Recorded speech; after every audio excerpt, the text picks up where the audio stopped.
kok jadi narasumber. Halo semuanya, selamat malam, selamat datang di podcast Ngobrol Santai. Kembali lagi bersama saya Riani sebagai host, dan juga di sini saya tidak sendirian teman-teman. Saya bersama dengan teman saya. Halo guys, perkenalkan aku Carmelita. Jangan lupa subscribe akun channel aku ya. @Carmelita, A-nya banyak ya, A gini. Carmelita gitu ya. Jadi Carmelita ini dia yang akan menjadi narasumber pada sesi podcast kita kali ini. Menurut Kak Carmelita apa nih yang kita mau bahas? Kalau dipikir-pikir, karena kita jurusan pariwisata nih, pasti tentang digitalisasi enggak sih? Betul, exactly ya teman-teman. Jadi di podcast kali ini podcast yang sangat relevan ya, temanya sangat relevan sama jurusan kita, yaitu pariwisata. Jadi pada malam hari ini kita bakal bahas soal dampak ICT di dunia pariwisata. Jadi kita langsung aja ke pertanyaan pertama biar mempersingkat waktu. Jadi menurut Kak Carmelita nih, menurut kakak ICT itu ngaruh nggak sih ke pariwisata yang sekarang ini? Menurut aku pribadi, ICT itu ngaruh banget ya guys, karena aku pribadi tuh kalau mau pergi ke destinasi tertentu nih, aku tuh selalu pertama rekomendasi, itu otomatis banget, dan kedua itu tuh review sama rating. Itu sangat-sangat penting biar aku tahu tuh sampai sana tuh biar aku nggak apes, nggak dapat ampasnya doang, jangan cuman capeknya aja yang rasa gitu. Nah, review sama rating itu tuh mempengaruhi banget guys. Kita bisa tahu dia tuh bagus apa enggak, terus dia tuh pelayanannya bagus apa enggak, sama destinasinya juga. Nah, selain itu untuk destinasi yang memerlukan booking terlebih dahulu, ICT itu sangat-sangat berguna guys, karena untuk destinasi yang seperti itu kita bisa melakukan bookingnya lewat Traveloka, tiket.com, itu bisa banget itu. Betul ya teman-teman, saya juga pernah berpengalaman ya. Saya pribadi itu kalau misalnya mau keluar ke tempat wisata atau kemana-mana itu terlebih dahulu saya udah lihat di YouTube, di TikTok, reviewnya di sana tuh gimana. Jadi ya kita ini kan kaum yang lihat orang kalau reviewnya bagus kita gas. Iya gitu kan. benar, FOMO. Iya FOMO. Oke. Itu jadi Kak Carmelita ini kalau mau kemana-mana lihat reviewnya, terus rating dan lain sebagainya, itu penting ya. Iya benar. Oke, jadi bisa dikatakan itu salah satu dampak positif dari ICT ya. Jadi dia membantu gitu. Jadi dia membantu wisatawan untuk lebih mudah mencari informasi kan Kak. Terus kita bisa ngambil keputusan yang cepat biar nggak bingung nih mau ngambil kita mau kemana ya. Iya benar. Biar kita tuh ini gini. Oke, menurut Kak Carmelita, selain daripada untuk wisatawan itu, selain daripada tadi, apalagi nih dampak yang dirasakan yang adanya ICT itu? Oke, nah menurut aku nih kalau dampaknya ini, kalau dampak positifnya itu kita tuh bisa memantau langsung, memantau secara online itu tuh kapasitas jumlah pengunjungnya. Biasanya kan ada beberapa destinasi itu menerapkan kapasitas jumlah pengunjungnya. Terus yang kedua tuh kita bisa tahu destinasi ini menerapkan tren apa nih. Kan sekarang kan pariwisata itu tuh sangat bergantung kepada tren nih. Takutnya ketika kita mengunjungi destinasi tersebut, walaupun dia tuh bagus, tapi dia tuh tidak mengikuti tren, sehingga kita tuh ngerasa kayak, loh ini kok destinasinya kayak ketinggalan zaman gitu. Jadi kita tuh nggak puas gitu, nggak ada puas-puasnya. Jadi dia tuh sangat-sangat membantu kita ya guys. Nggak perlu kita melakukan tinjauan secara langsung ke lokasi. Secara teknologi itu kita bisa tahu secara mendalam tentang destinasi tersebut. Nah, dia tuh mengantisipasi juga loh scam. Biasanya sering terjadi scam kan destinasi, kayak katanya oh ini destinasinya bagus nih, nah sampai sana tuh kita kayak wah apa nih, dibohongin ini, scam ini. Nah itu tuh sangat-sangat bisa loh, itu teknologi itu benar-benar sangat membantu kita untuk mengantisipasi apapun yang terjadi. Oke, jadi itu ya teman-teman. Terus ada dampak lainnya nih, misalnya dampak misalnya kita dengan adanya ICT ini dia dapat meningkatkan promosi destinasi ini. Menurut kakak gimana tuh promosi destinasi? Menurut aku tuh promosi destinasi itu sangat bagus ya guys, karena destinasi yang baru merintis itu ketika dia melakukan promosi destinasi melalui aplikasi TikTok, YouTube, itu tuh Instagram juga, itu tuh sangat membantu dia untuk naik namanya rating ulasan apa segala macam. Nah, dan untuk destinasi-destinasi yang sudah terkenal itu juga bisa mereka bisa membenah diri jika memperoleh rating-rating kayak 1, 2, 3 dari pengunjung guys. Nah, tapi kalau negatifnya itu biasanya ketika tempat wisata tersebut sudah terkenal biasanya terjadi over tourism guys. Nah, karena semuanya pada ini bagus nih, kita kesana yuk, ini bagus nih. Jadi kapasitas pengunjungnya itu tuh berlebihan guys. Nah, jadi menurut aku sih ICT ini memang bagus, tapi memang ada negatif sama positifnya bagi destinasi. Betul. Jadi dia itu kan salah satu dampaknya itu dia meningkatkan promosi destinasi kan. Jadi kita nggak harus promosi lewat TV, tapi bisa dengan media sosial, website.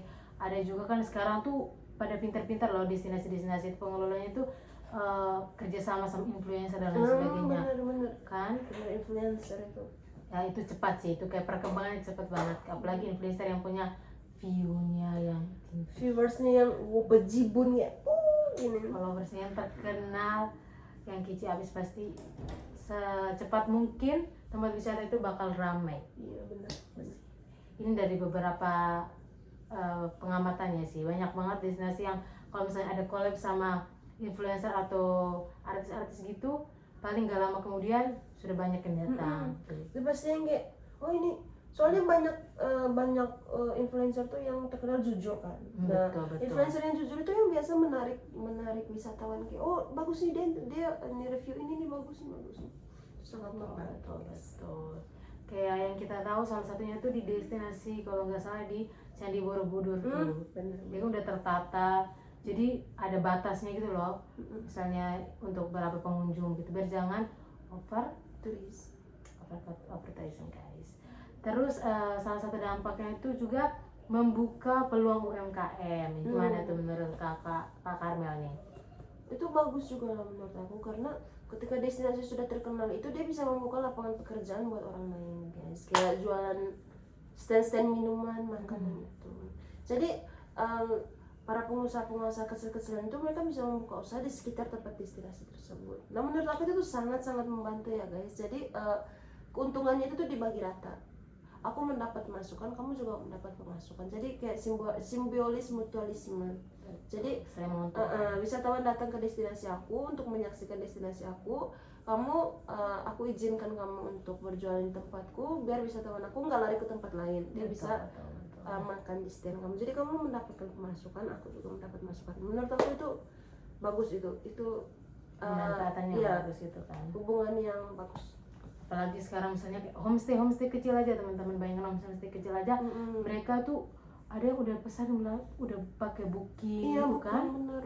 Padahal kalau kita pikir-pikir kayaknya ini homestaynya ini kayak kecil deh. Kayaknya iya sampai di posting atau di booking kayak pakai media gitu. Tapi ternyata ternyata pemanfaatan media ini terbuka buat umum, baik yang kecil maupun yang besar, baik UMKM ataupun destinasi sendiri. Terus menurut Kak Karmelita yang dirasakan sebagai insan pariwisata, apa dampak negatif yang betul-betul terasa dengan adanya ICT ini? Menurut aku ICT ini yang benar-benar terasa itu, yang pertama tuh bagi destinasi yang masih melakukan pemasaran secara offline. Nah itu tuh kerasa banget karena mereka tuh belum melayani secara online ya. Jadi banyak wisatawan yang melakukan secara offline. Nah sekarang kan kita kan Gen Z, Gen Alpha kan sekarang udah.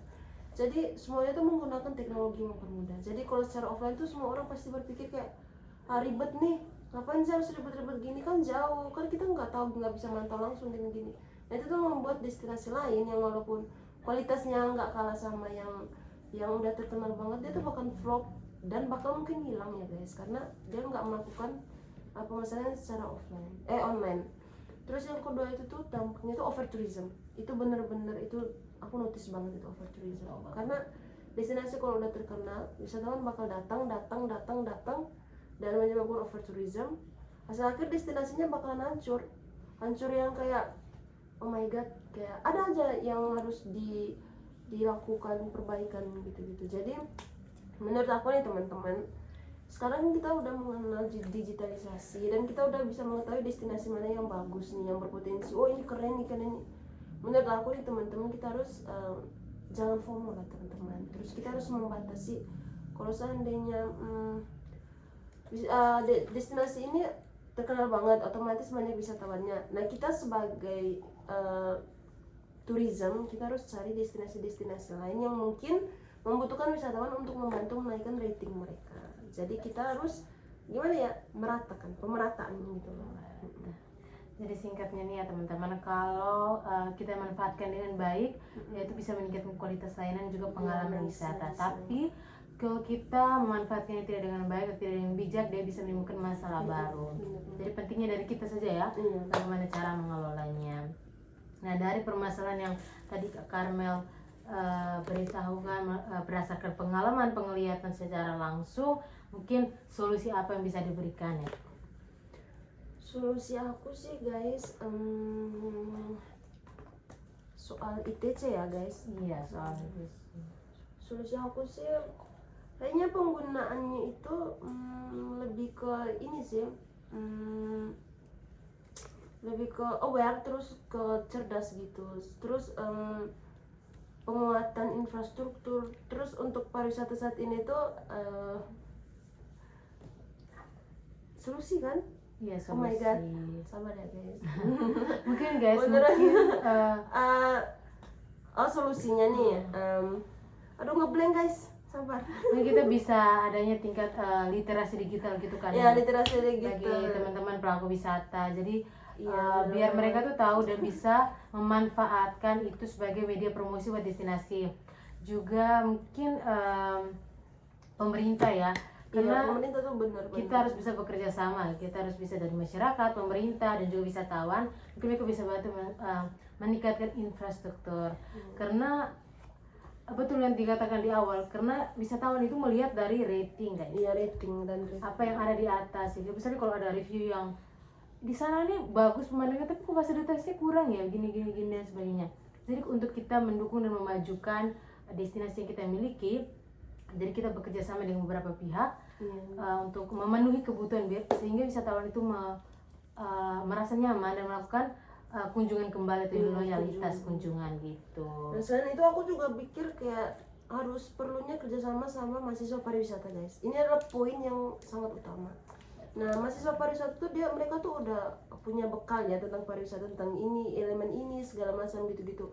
Jadi menurut aku solusi yang terbaiknya adalah melakukan kerjasama dengan berbagai pihak, stakeholder, pemerintah, dan mahasiswa pariwisata ini sangat penting guys. Jadi mereka tuh bisa membimbing para pengelola tuh untuk melakukan untuk aspek ini solusinya apa, untuk aspek ini solusinya apa, penggunaan media sosial tuh seperti apa untuk mempromosikannya. Jadi menurut aku kerjasama antar pihak itu sangat diperlukan solusinya untuk tantangan sekarang digitalisasi dalam dunia pariwisata guys. Betul. Tadi kan kerjasama dengan sekolah-sekolah pariwisata ya. Iya. Boleh nih teman-teman hubungi STP Antai pariwisata. Calling kita guys. Mantap itu di Jogja.